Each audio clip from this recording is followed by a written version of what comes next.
Welcome to Florida and a hot and humid homestead with the Fia Gt Championship now a head-to-head battle between the two Mercedes pairings. Schneider and Webber just 3 points ahead of Ludwig and Zonta with 2 races to go.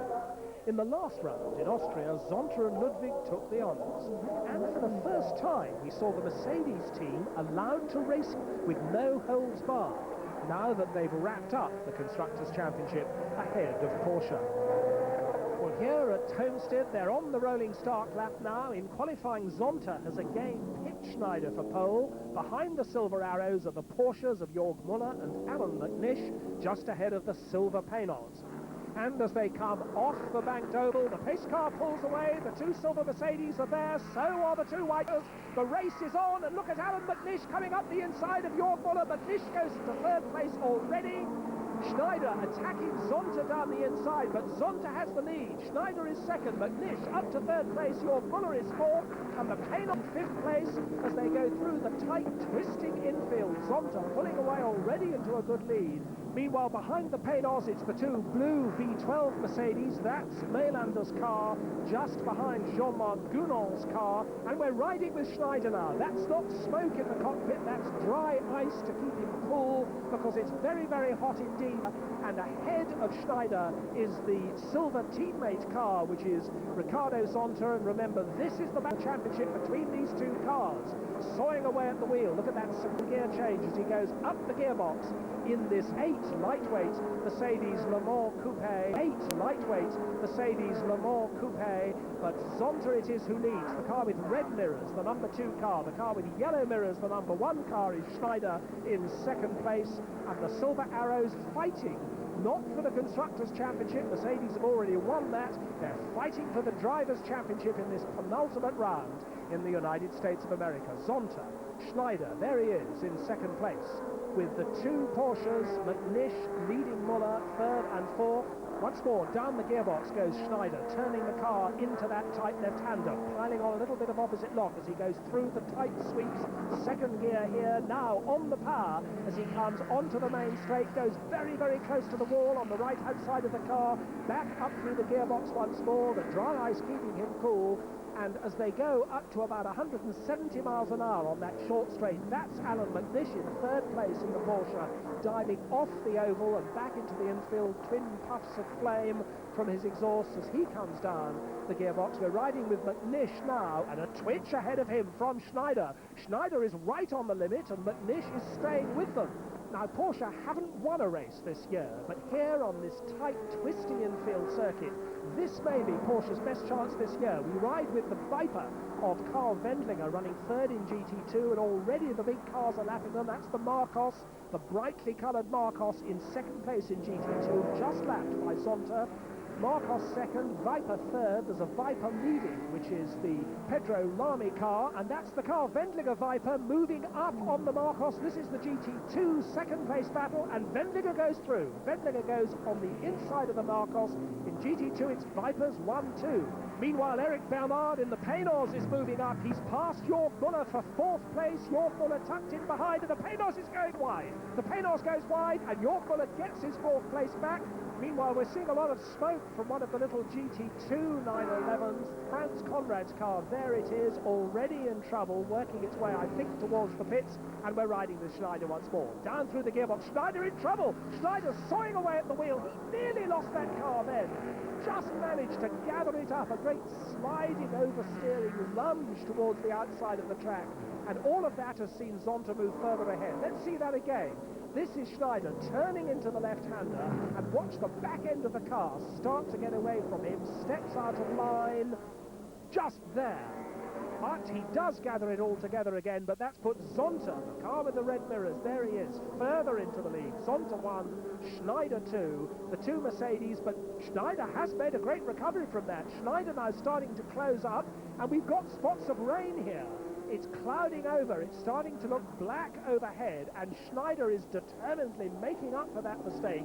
Schneider absolutely on the limit. We've got one of the blue V12 Mercedes in for a pit stop already. That's Bernd Maylander. Now, I wonder if they're going to change that car onto wet weather tyres, because it is looking very, very threatening here. The track's still bone dry, but it's hot, it's humid, it's black, and it's threatening the sky. And it is now starting to rain. In the pits now, one of the Vipers, that's the leading GT1 car. Olivier Beretta has taken over from Pedro Lamy, and in comes Alan McNish now. This is the third-placed Porsche coming in. McNish, the little Scotsman, brings it in, and his French co-driver Yannick Dalmas is waiting for him. They've got the fresh tyres, and they look like slicks to me. Are they going to change the tyres? They're talking about it. It seems that they're talking about it, but Dalmas rejoins. Dalmas takes the car out, and now Schneider's in. That's the dry ice pack going into the passenger seat to keep him cool in that very, very hot cockpit. They're not changing tyres at all there, but they have got some wet weather tyres ready. The wet weather tyres are being wheeled out. In comes now the Jörg Müller Porsche, and ready to take that car over is Uwe Altzen. And it does seem that both the Porsches are going to stay on slicks, but there are wet weather tyres ready by Ricardo Zonta's car, which is there being refueled. And it seems that we're about to have a tremendous rainstorm because the humidity is rising, the clouds are lowering, and that's going to be the gamble. That's going to be the risk. Who is going to use what tyres? It is now starting to rain quite hard. Out come one of the Porsches, and there is Zonta's car, and they haven't changed the tyres yet on Zonta's car. The refueling is finished, and the wind is really getting up here. The weather is deteriorating by the moment as we ride now with the Australian Mark Webber, who's taken over Bernd Schneider's car, the #1 Mercedes, and he is on wet weather tyres, but Ricardo Zonta in that #2 car is on slicks still. And that's very treacherous. We've got both the Porsches back in again. The Porsches have decided one lap further on that it's completely wrong to be on slicks. They've come in one lap later to get the wet weather tyres that they should have had in the first place. There's one of the little GT2 Porsches, which has also fallen foul of the conditions. In just a few minutes, the track has become completely waterlogged, and Zonta's coming back in. Zonta needs wet weather tyres as well. The second Dutch Marcos has gone off up the escape road. There are people going off absolutely everywhere, and the safety car's coming out. We've got the safety car coming out now, and there are wet weather tyres going on Ricardo Zonta's car. Zonta, incidentally, unlike Schneider, doing a second stint, but of course he has had to stop twice compared to the Schneider-Webber single stop. There's a Viper coming into sight, going very slowly. He's got a cone stuck under the front of the car. Safety, oh, and he drives onto the grass, I think deliberately, just to get rid of it. That's rather neat. That was the Olivier Beretta Viper, and now we look at the safety car with leader Australian Mark Webber in the Bernd Schneider #1 Mercedes sitting behind the safety car. And the safety car actually has been a bit of a blessing in disguise for Ricardo Zonta, because that will allow him to close up again after having lost so much time making a second stop. There is a Viper. It's a Viper. It thinks it's a Reliant Robin. It's on 3 wheels. That is the Hugh Chamberlain entered car, with Dominic Chappell managing to get back to the pits on 3 wheels. And now the rain is easing off a little bit, and already the track is starting to dry. The safety car pulls away. The race is on again. Schneider comes through that tortuous exit to the infield, back onto the fast part of the circuit. There is Ricardo Zonta in second place, chasing one of the back markers. So as the green flag waves, Mercedes 1, Mercedes 2, Mark Webber leads Ricardo Zonta, and quite a traffic jam behind as we watch Zonta going through what is still a waterlogged section. Let's look at what happened in the infield as they came up to take the restart. They're 3, if not 4 abreast. Somebody's going to lose out. It's the Zach Speed Porsche which gets squeezed and spins. Uwe Altzen managing just to avoid the back of Michael Bartel's Porsche as it goes harmlessly backwards onto the infield. And we look now at Uwe Altzen, who is in 4th place. It's still the silver Mercedes 1 and 2, the white Porsches 3 and 4. And we're seeing a replay of Ricardo Zonta, who's just got it very wrong in the second place Mercedes, going straight off the road. The car started to spin He got it straight, understeered off, but he's back on the circuit now, still in second place. This is the Bouchou Maylander Mercedes, which has got a 10-second stop-go penalty for being a bit quick on the throttle when the safety car pulled off. And look, Zonta is back up with the leader again. Webber first, Zonta second, and they're absolutely nose to tail. The track is drying all the time. They're all still on the wet weather tyres, which are going to wear out pretty quickly in this heat if it stays dry. That's Stefano Tenni's GT2 Porsche, now running third in that category behind the two Vipers and ahead of the Marcos. And Ricardo Zonta's brought in the number 2 Mercedes. Off come the wet weather tyres, on go the slicks. Zonta is out of the car, in is Klaus Ludwig, and Yannick Dalmas is bringing the number 7 Porsche in for a penalty. He was too quick when the safety car pulled off. He's got a 10-second penalty for that. The Panos has come in for David Brabham to take over from Eric Bernard, and Uwe Altson's got a 10-second penalty as well. Both the Porsches have been delayed. That is going to put the Panos up to third place. And we're seeing a replay of the leader. What's this? This is the leader getting it all wrong. Mark Webber spins the leading Mercedes. Mark Webber goes all the way around 180 degrees. We're seeing it from his cockpit view as he turns into that right-hander, piles on the opposite lock, but it's too late. Klaus Ludwig goes by him, and as we see them now coming towards us, red mirrors ahead of yellow mirrors, Klaus Ludwig in the number 2 Ricardo Zonta Mercedes is leading Mark Webber in the yellow-mirrored Schneider Mercedes, and this is the battle for the championship. No team orders between the two Mercedes drivers, remember, and Mark Webber is tucked in the slipstream. He pulls alongside as they go past one of the back markers, but Ludwig just holds on. We're riding now with Webber. Webber coming down the gears once more, 6/10 of a second between the two of them, and look at him fighting away at the wheel. You sit close to the steering wheel in these big heavy cars. Still Ludwig leads, still Webber in second place, and coming through the back markers is the real skill here. The two cars almost tied together. It's the penultimate race in the championship. Either of the two driver pairings of these cars could end up the season champions, and still Ludwig in the twilight of his career. This is the penultimate race of a long and very distinguished career for Klaus Ludwig. He's announced his retirement. He's only got one more race to do, and he wants to win this championship. Meanwhile, the Vipers comfortably ahead in GT2. The Marcos is still there in 4th place, but the Claudia Hurtgen Stefano Telly Porsche is in 3rd place. The Marcos now a lap down, and we've got a problem for one of the Mercedes. One of the Mercedes is off. It's Mark Webber. I can see it from here. There he is in the gravel, spinning his wheels. He's stuck. Mark Webber has gone off, and he's trying to get out. He's trying to get himself out under his own power. He can't, and there's Bernd Schneider watching from the pits, and he can't believe his eyes. This is a replay. We're riding with the Australian. He's steering with one hand, the other hand on the gear lever, trying to get down to the right ratio. He's in the gravel now, but as we see it now in real time, he is out of the gravel. He's got his door open, and here comes Klaus Ludwig, just as Mark Webber does regain the circuit at last, but he's lost almost 2 complete laps on the leader. It is 2 laps on the leader now, because Klaus Ludwig goes by.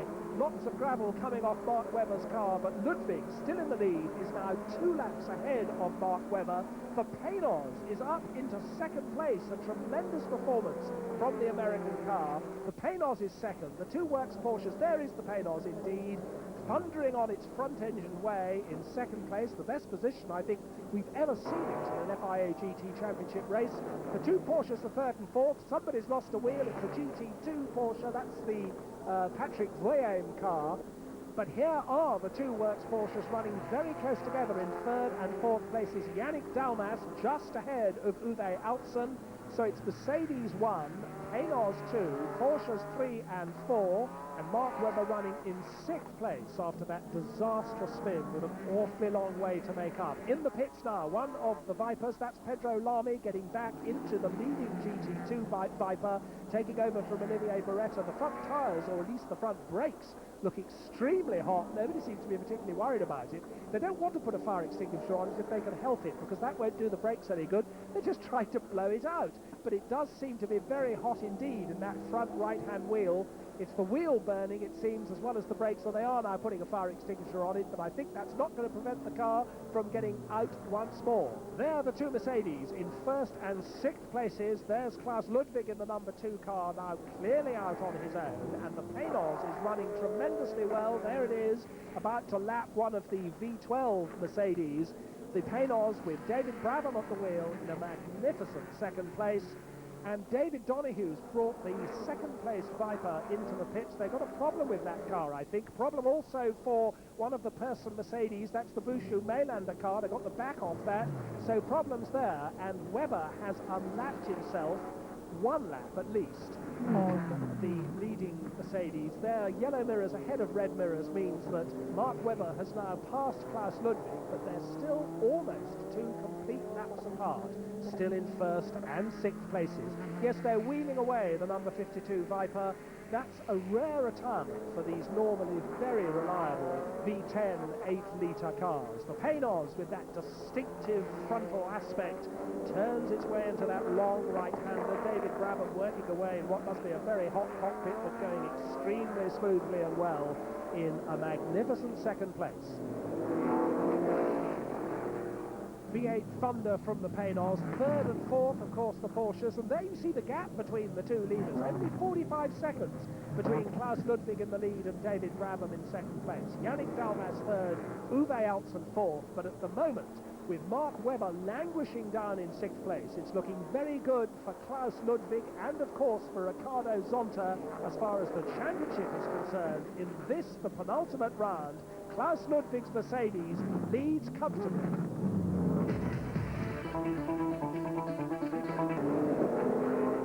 We're in the closing stages here at Homestead. It's humid, it's hot, but the rain seems to be holding off, and Klaus Ludwig, there he is still comfortably leading in the number 2 Mercedes, the car started by Ricardo Zonta.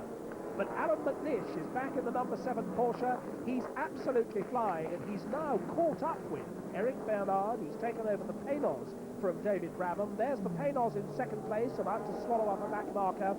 And just a fraction behind it, just about a car length behind, in fact even attacking on the outside, is the determined little Scotsman Alan McNish. This is McNish going for second place, the Paynos trying to shut him in against a back marker as they go down the straight. Paynos leads Porsche, and Alan McNish getting very, very close in the corners. The Paynos is quick down the straights, but it's a bit unwieldy in the tighter sections of the course, and that's what Alan McNish knows, and Alan McNish has got the sniff of second place. Paynos, Porsche, a big front-engine pushrod V8 leading the much more sophisticated rear-engine turbocharged Porsche. The Paynos, of course, built in the United States, built in Atlanta, Georgia, and very much the local hero motor car. But Alan McNish, who went so well in these American races this end of the season last year, that was how he earned his Works Porsche drive, in fact, and he is pushing hard. We're riding with McNish once more, and you can see the Paynos getting a little bit untidy on the exits to the corners. Watch for it kicking up the dust. McNish waiting for his moment, but he's going to have to do it somewhere in the infield. If he's going to get alongside Eric Bernard, he must do it somewhere in the infield, because on the straights, that's where the Paynos eases away from the Porsche. It is so quick in a straight line. The other Works Porsche, incidentally, Jörg Müller back at the wheel of that car, and that's in fourth place, albeit some way further behind. There you saw the Paynos getting a little bit out of shape coming out of that left-hander. Eric Bernard, the Frenchman with Formula One experience himself, Alan McNish, one of the great long-distance sports car drivers whose career has included this year that magnificent win in the Le Mans 24-hour race for Porsche. Nibbled at the edges of Formula One, never quite got there, but he's one of Britain's best drivers nevertheless. And this battle taking place almost a minute behind the leading Klaus Ludwig Mercedes, the Bernd Schneider Mark Webber Mercedes, with Schneider back at the wheel of that car running in sixth place, still well behind the V12 Mercedes of Gounon and Thiemann. Now, in the remaining laps of this race, surely McNish is going to find a way past the Paynos, but he hasn't done so yet. And the Paynos, if anything, easing away a little bit from McNish. McNish, is he falling away? McNish does now seem to have lost momentum, and the Pénos moves away from the Porsche. The Pénos consolidating its second place, and suddenly that Porsche's fallen back. Alan McNish seems to be in trouble. We don't know what his trouble is, but the Pénos suddenly is on its own in a comfortable second place now. Where is Alan McNish? He is still going. I can see him coming towards us now here on the start-finish straight, but he's lost a lot of speed. There are a couple of back markers between them. Let's listen. McNish's car is clearly misfiring. That is not right, that car. The number 7 Porsche not sounding healthy, and McNish having to be content now with third place, and indeed losing pace at such a rate that I wonder if his third place is going to be safe. Still Mercedes 1, still Pénos 2.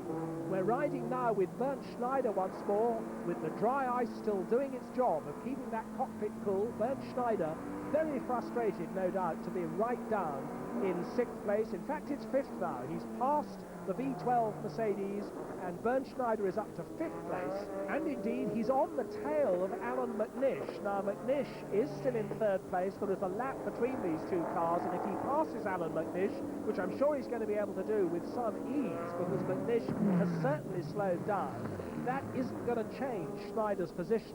But what McNish is going to be more worried about is his own teammate, Jörg Müller, who is in 4th place but not far behind.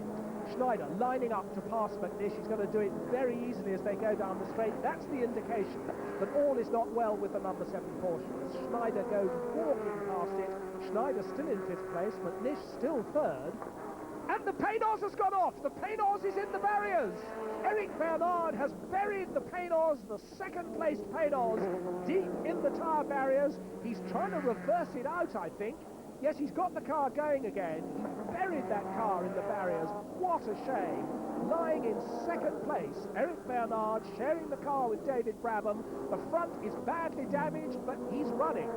And he's back underway again. Bits of fiberglass falling off, gravel everywhere. Now surely he's going to have to bring that car into the pits for repairs, because bits of it are falling off everywhere. Schneider's going by there. Alan McNish is up with him. Alan McNish is going to go through into 2nd place. And off goes the bonnet. The bonnet's gone.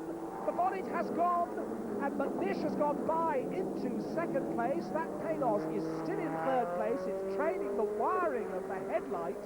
It's extremely badly damaged at the front, but Eric Bernard is carrying on, it seems. And as bits continue to fall off as he trails all that wiring, he's got none of the aerodynamics that the tail would give him, but still he's pressing on. And behind him is Jörg Müller.